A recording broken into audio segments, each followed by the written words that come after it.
আজ ঝাড়গ্রামে যাচ্ছেন মুখ্যমন্ত্রী মমতা বন্দ্যোপাধ্যায়। বাংলা ভাষার উপর আক্রমণের প্রতিবাদে মিছিল করবেন তিনি। এর আগে কলকাতা এবং বীরভূমেও মিছিল করেছিলেন মুখ্যমন্ত্রী। মঙ্গলবার আরামবাগ এবং ঘাটালের বন্যা পরিস্থিতি খতিয়ে দেখেন মমতা। পদযাত্রা শেষে ঝাড়গ্রামের পাঁচমাথার মোড়ে সেখানে সভা করা হবে। আজকে ঝাড়গ্রামে যাচ্ছেন মুখ্যমন্ত্রী মমতা বন্দ্যোপাধ্যায়। বাংলা ভাষার উপর আক্রমণের প্রতিবাদে মিছিল।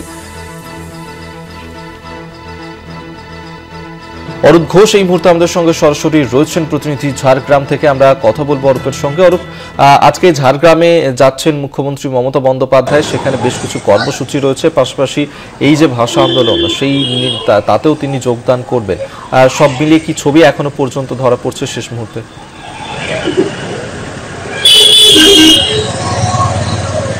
একদম অভিজ্ঞতা, তুমি যেমনটাই বলছো, আর কয়েক ঘন্টার অপেক্ষা, তারপরে মুখ্যমন্ত্রী ঝাড়গ্রামের রাজপথে প্রতিবাদ মিছিলে সামিল হবেন। বাংলা ভাষাকে নিয়ে বিজেপির যে ঘৃণ্য রাজনীতি চলছে, এমনকি ভিন রাজ্যে বিজেপি শাসিত যেসব রাজ্যগুলি রয়েছে সেই সব রাজ্যগুলিতে বাংলা ভাষায় কথা বললে বিজেপি যে বাঙালি পরিযায়ী শ্রমিকদেরকে তাদের বাংলাদেশি তকমা দেওয়া হচ্ছে, তারই প্রতিবাদে আজ ঝাড়গ্রাম শহরে প্রতিবাদ মিছিলে নামবেন রাজ্যের মুখ্যমন্ত্রী মমতা বন্দ্যোপাধ্যায়। ঝাড়গ্রামের যে রাজবাড়ি মোড় রয়েছে সেখান থেকে তিনি পাঁচমাথা মোড় পর্যন্ত পদযাত্রা করবেন এবং পদযাত্রা শেষে পাঁচমাথা মোড়ে তিনি সভা করবেন এবং সেই সভায় কি বক্তব্য দেন সেই বার্তা শোনার জন্য ইতিমধ্যে দলীয় কর্মীরা বিভিন্ন ব্লক থেকে তারা রওনা দিচ্ছেন ঝাড়গ্রামে। দেখো, মুখ্যমন্ত্রী যে আজকে পদযাত্রা, সেই পদযাত্রায় যাতে কোনো রকম অপ্রীতিকর ঘটনা না ঘটে তার জন্য জেলা প্রশাসনের পক্ষ থেকে কড়া নিরাপত্তা চাদরে মুড়ে ফেলা হয়েছে এই ঝাড়গ্রাম শহরকে। কারণ এর আগেও আমরা দেখেছি 2011 সালে এই ঝাড়গ্রামে রাজপথে নেমেছিলেন মুখ্যমন্ত্রী মমতা বন্দ্যোপাধ্যায়। তারপর আবার সেই 2025 সালে এই জঙ্গলমহলে রাজপথে নামতে চলেছেন আজ মুখ্যমন্ত্রী মমতা বন্দ্যোপাধ্যায়।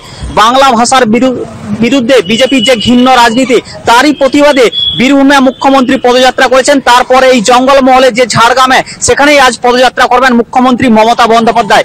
রীতিমতো মুখ্যমন্ত্রীর পদযাত্রাকে কেন্দ্র করে শেষ প্রস্তুতির কাজ চলছেও জোর কদমে। দুপুর 1টার সময় এই ঝাড়গ্রামের রাস্তায় মুখ্যমন্ত্রী পদযাত্রা করবেন। এমনকি আগামীকাল 7ই আগস্ট সে মুখ্যমন্ত্রী যে ঝাড়গ্রাম স্টেডিয়ামেও একাধিক কর্মসূচি রয়েছে।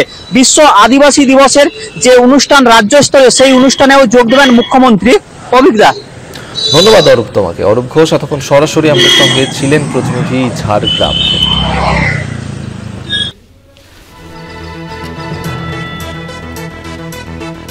ঝাড়গ্রামে যাচ্ছেন মুখ্যমন্ত্রী মমতা বন্দ্যোপাধ্যায়। বাংলা ভাষার উপর আক্রমণের প্রতিবাদেই মিছিল করবেন তিনি। এর আগে কলকাতা বীরভূমেও মিছিল করেছিলেন মুখ্যমন্ত্রী। আজ দুপুর 1টার সময় শুরু হবে মিছিল।